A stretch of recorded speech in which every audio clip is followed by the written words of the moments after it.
मेरे YouTube page astro Naresh पर आपका स्वागत है। नमस्कार, मैं हूं नरेश कुमार। सबसे पहले उन दर्शकों का धन्यवाद जिन्होंने पेज को सब्सक्राइब किया है, पेज के वीडियोस को शेयर कर रहे हैं, लाइक कर रहे हैं और कमेंट बॉक्स में हमें अपनी राय भी लगातार भेज रहे हैं। दोस्तों, आज के वीडियो में बात करेंगे मेटल्स की। जब मेटल्स की बात करेंगे तो सिर्फ बेस मेटल्स की यहाँ पर बात होगी और बेस मेटल्स में मेटल निफ्टी में जो लिस्टेड है शेयर या BSE के मेटल इंडेक्स में जो लिस्टेड शेयर्स हैं उनके बारे में बात होगी। इसके अलावा इस वीडियो में प्रीशियस मेटल यानी कि गोल्ड या सिल्वर की बात नहीं होगी।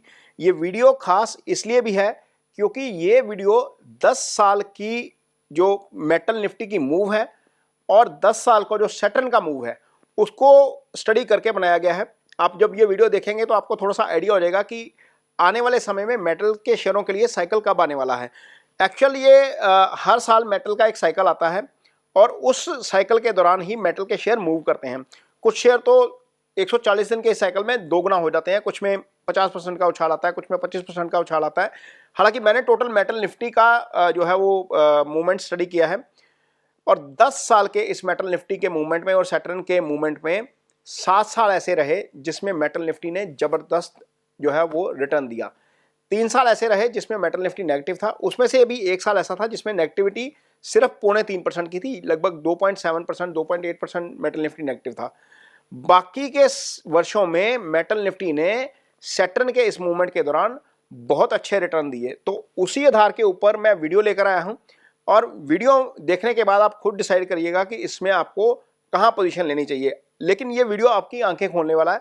आप डाटा देखेंगे, इसकी मूवमेंट देखेंगे सैटर्न की, तो आपको समझ में आ जाएगा कि ये पॉजिटिव साइड में रहने वाला है मेटल निफ्टी। इसका जियोपॉलिटिकल सिनेरियो क्या रिएक्शन क्या रह सकता है, इसका इकोनॉमी के ऊपर क्या इसका कनेक्शन बन सकता है, ये भी मैं आगे वीडियो में ब्रीफ करूंगा। लेकिन पहले हम बात करेंगे सैटर्न की। सैटर्न और राहु ये दोनों ही बेस मेटल को रिप्रेजेंट करते हैं। जब हम संहिता ज्योतिष पढ़ते हैं उसमें ये बताया गया, क्लियर बताया गया कि ये दोनों ही ग्रह जो हैं वो सैटर्न को मेटल को रिप्रेजेंट करते हैं। बेस मेटल्स की यहाँ पर बात हो रही है।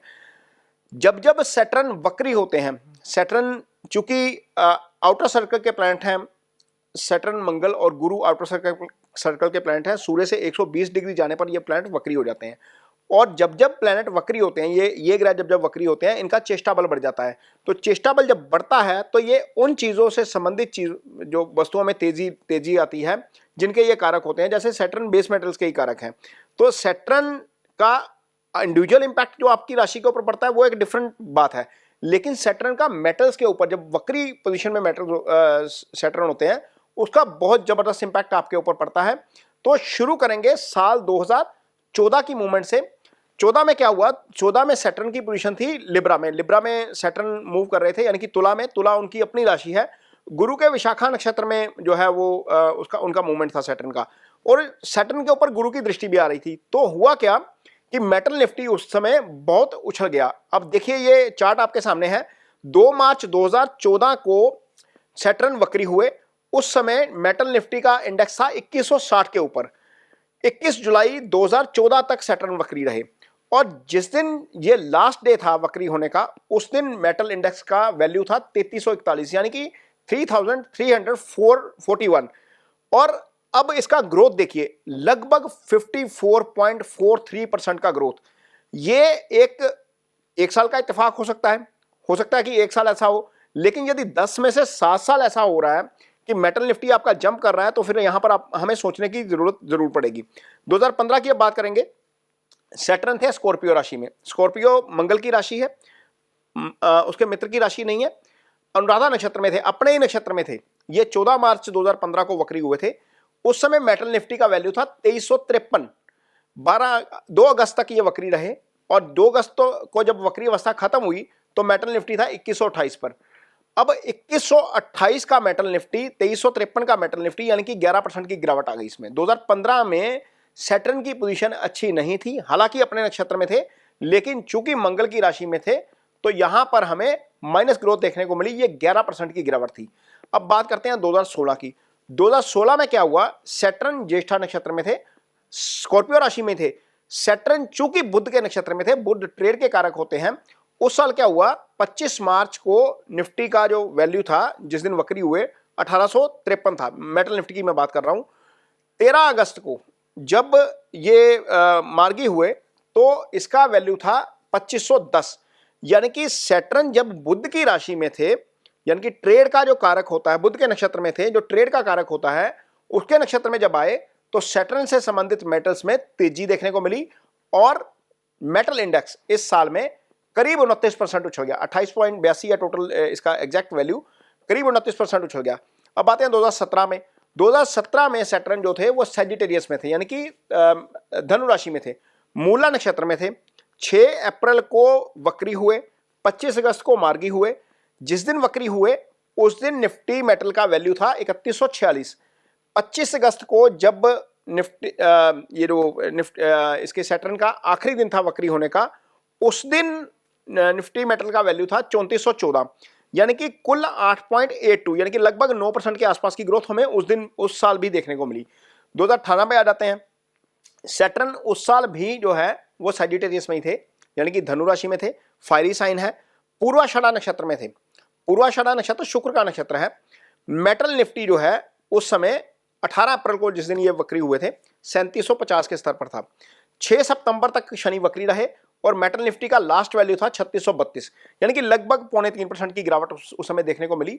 यहां पर ये देखिए, ये शुक्र के नक्षत्र में थे, ये सॉफ्ट नक्षत्र है, और जितने हमने तेजी वाले वो देखे हैं उसमें नक्षत्र या तो फिर जो है वो ट्रेड का था या फिर फायरी प्लैनेट के उसमें नक्षत्र में थे। तो यहाँ पर फायरी प्लैनेट का एंगल भी एक रिसर्च में देखने को मिला। सैटर्न 2019 में भी सैजिटेरियस में थे, पूर्वाषाढ़ा नक्षत्र में थे, अगेन शुक्र के नक्षत्र में, उस साल भी इसी में रहे, राहु केतु के एक्सिस में थे, यानी कि शनि उस साल राहु केतु एक्सिस में आ गए। मेटल निफ्टी 30 अप्रैल को 399 के स्तर पर था, 3089 के स्तर पर। सितंबर 18 को इसी साल में मेटल निफ्टी की वैल्यू रह गई 2402। इस साल एक स्थिति देखिए कि सैटर्न राहु केतु एक्सिस में थे, खुद पीड़ित थे, सॉफ्ट प्लैनेट के नक्षत्र में थे, इसलिए हमें मेटल निफ्टी में -21% का ग्रोथ देखने को मिला। ये एक साल था जहां पर हमें ग्रोथ डिग्रोथ ज्यादा देखने को मिला। 2020 पे आते हैं। सैटर्न स्कॉर्पियो में थे और उत्तराषाढ़ा नक्षत्र में थे। उत्तराषाढ़ा नक्षत्र में सैटर्न जो है कैप्रिकॉन में थे, सॉरी, सैटर्न कैप्रिकॉन में थे, उत्तराषाढ़ा नक्षत्र में थे।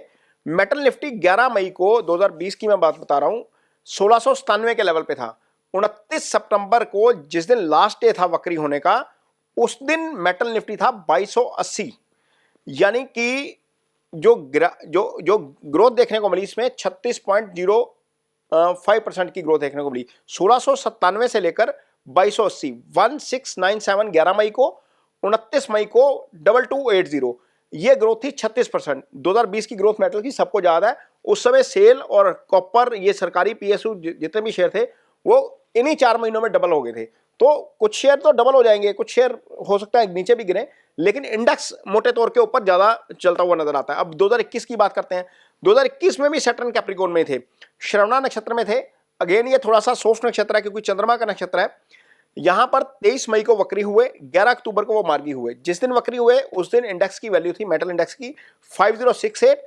जिस दिन मार्गी हुए यानी कि 11 अक्टूबर को जिस दिन आखिरी दिन था वक्री होने का, उस दिन इंडेक्स की वैल्यू थी 5766, यानी कि 5766। ये ग्रोथ थी 13.09% की। 2022 में सैटर्न एक्वेरियस यानी कि अपनी ही राशि में आ गए, लेकिन मंगल के धनिष्ठा नक्षत्र में थे। 5 जून को सैटर्न वक्री होते हैं, 23 अक्टूबर तक वो वक्री अवस्था में रहते हैं। जिस दिन वक्री होते हैं उस दिन मेटल इंडेक्स की वैल्यू रहती है 5388, यानी कि 5388। जिस दिन शनि मार्गी होते हैं 23 अक्टूबर को, उस दिन मेटल इंडेक्स की वैल्यू थी 5748। तो ये ग्रोथ आई 7.87 की, लगभग 8% की ग्रोथ। इसी प्रकार 2023 को यदि हम देखते हैं तो सैटर्न एक्वेरियस में थे, लेकिन सतभिषा जो राहु का नक्षत्र है उसमें आ जाते हैं। 17 जून को सैटर्न वक्री हुए, उस दिन मेटल इंडेक्स की वैल्यू थी 6203, यानी कि 6203। और 4 नवंबर को जिस दिन शनि मार्गी होते हैं उस दिन मेटल इंडेक्स की वैल्यू थी 6479। ये बहुत कम ग्रोथ है, लगभग 4% की ग्रोथ आई, लेकिन फिर भी हमें ग्रोथ देखने को मिली। 2024 में भी, पिछले साल की मैं बात करूंगा, सैटर्न उस समय भी एक्वेरियस राशि में थे, लेकिन जुपिटर के केंद्र में थे, पूर्व भाद्रपद नक्षत्र में थे। तो ये नक्षत्र भी गुरु का है, गुरु के केंद्र में भी रहे। आपको याद है कि गुरु 2 राशि में ही थे और शनि जब 11 राशि में है तो वो केंद्र में आ जाती हैं। 2, 5, 8, 11 राशियां केंद्र की राशियां हैं। तो इसकी जो 2, 5, 8, 11 आपस में केंद्र की राशि है। जब गुरु के केंद्र में थे, गुरु के नक्षत्र में थे, 30 जून को वक्री हुए। जिस दिन वक्री हुए उस दिन मेटल इंडेक्स की वैल्यू थी 9882 यानी कि 9882। जिस दिन मार्गी हुए 15 नवंबर 2024 को, उस दिन मेटल इंडेक्स की वैल्यू थी 8828। तो ये जो इंडेक्स है पिछले साल भी लगभग 11% चल गया। अब ये जो हमने डाटा स्टडी किया है 2014 से लेकर 2024 तक का, इसमें आपने देखा कि मोटे तौर पर 2 साल ऐसे थे जिसमें हमें ज्यादा नेगेटिव में रिटर्न मिला, बाकी 8 साल करीब करीब पॉजिटिव रिटर्न मिला। 1 साल 2.5% का नेगेटिव था इनमें से, बाकी रिटर्न ज्यादा बेटर ही रहा, यानी कि किसी साल 10% रहा, किसी साल 50% के आसपास भी रहा। 2015 की यदि हम बात करते हैं जिस समय -11% रिजल्ट मिला था, 2018 की बात करते हैं जिस समय माइनस करीब 3.5% रिटर्न मिला था, या 2019 की बात करते हैं जिस समय हमें -21% रिजल्ट मिला था, तो 2015 में सैटर्न जो है वो एनिमिकल साइन में थे, यानी कि दुश्मन की राशि में थे।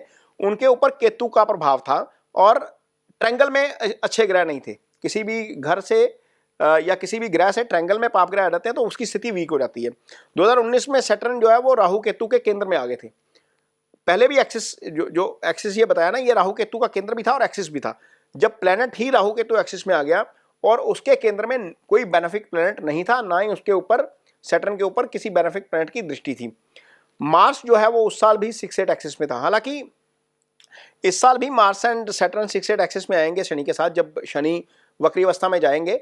लेकिन ये एक अकेला केस नहीं है जिसके दम पर सैटर्न की स्थिति मजबूत हो जाए, क्योंकि 2017 में 2021 में जब इसका रिटर्न अच्छा रहा तो उस समय भी मंगल शनि का षटाष्टक बना था, लेकिन मेटल निफ्टी भागा था उस साल भी। तो टोटल मिलाकर यदि इसको देखा जाए मेटल इंडेक्स के मूव को और सैटर्न के मूव को, तो सैटर्न का वक्री होना मेटल इंडेक्स के लिए अच्छी खबर लेकर आता है। ये तो इसका एस्ट्रोलॉजिकल पहलू हो गया, ये इसका ज्योतिषीय पहलू हो गया। अब थोड़ा सा इसके ऊपर बात करेंगे कि जुलाई में स्थितियां कैसी बन सकती हैं दुनिया में, क्योंकि अल्टीमेटली दुनिया में ग्रोथ होती है तो मेटल की मांग बढ़ती है। भले ही वो कार मैन्युफैक्चरर की तरफ से आए, भले ही वो इंफ्रा में जो डेवलपमेंट होनी है उनकी तरफ से आए, तो ये पूरी तरह ये ग्रोथ से जुड़ा हुआ मामला है। सड़कें बनेंगी, घर बनेंगे, प्रोजेक्ट नए नए लगेंगे तो उसके लिए मेटल की जरूरत पड़ेगी, कार्स बनेंगी तो उसके लिए मेटल की जरूरत पड़ेगी। तो 2 देश हैं मोटे तौर पर जो बहुत ज़्यादा कंजम्पशन वाले देश हैं, बहुत ज़्यादा मैन्युफैक्चरिंग वाले भी देश हैं। डिमांड यहीं से आती है ज़्यादा, क्योंकि यही पूरी दुनिया के मैन्युफैक्चरिंग केंद्र बनते जाने हैं। पहला है चाइना, दूसरा इंडिया। अब स्थिति देखिए, ये दोनों ही देश इस समय अमेरिका के साथ ट्रेड डील की उसमें स्थिति में है, ट्रेड डील कर रहे हैं। कल जब हम ये वीडियो शूट कर रहे हैं उससे एक दिन पहले कल ही डोनाल्ड ट्रंप ने जब अनाउंस किया कि 90 दिन के लिए जो है वो टैरिफ वार उसका रुक गया चाइना के साथ, तो टर्म्स एंड कंडीशन ट्रेड की सेट हो रही है कि ट्रेड वार उसकी टैरिफ की टर्म्स एंड कंडीशन क्या होगी, टैरिफ क्या लगेगा चाइना के ऊपर, अमेरिका कितना टैरिफ लगाएगा। उसके बाद ही हमने देखा कि मेटल इंडेक्स भी भागा। इंडिया के साथ भी ट्रेड की बातचीत चल रही है। कुछ आज ही खबर आई थी, एक खबर आई थी कि हो सकता है कि इंडिया जैसे अमेरिका इंडिया के मेटल्स के ऊपर टैक्स लगाता है वैसे ही इंडिया भी जवाबी टैक्स लगाएगा। तो ये एक खबर आई थी। हालांकि ये इंडियन मीडिया में नहीं थी, ये रशियन मीडिया में थी। खैर इसको थोड़ा सा साइड पे भी रख देते हैं। तो ट्रंप की जो ट्रेड डेडलाइन है वो 9 जुलाई है और सैटर्न इस साल 13 जुलाई को वक्री होंगे। 13 जुलाई को सैटर्न वक्री होंगे, लगभग 28 नवंबर तक वक्री रहेंगे। ये 140 दिन का पीरियड होता है। तो 9 जुलाई की डेडलाइन है। यदि वो डेडलाइन में चीज़ें सारी स्मूथ हो जाती हैं, जो लगातार हो रही हैं, बाजार हम देख रहे हैं कि बाजार भी भाग रहा है, तो और एक और चीज़ भी है, इसका एस्ट्रोलॉजिकल पहलू भी है कि इस साल जो संपत्ति की कुंडली निकली है उसमें सूर्य जो है वो राजा भी है, मंत्री भी है, मेघेश भी है।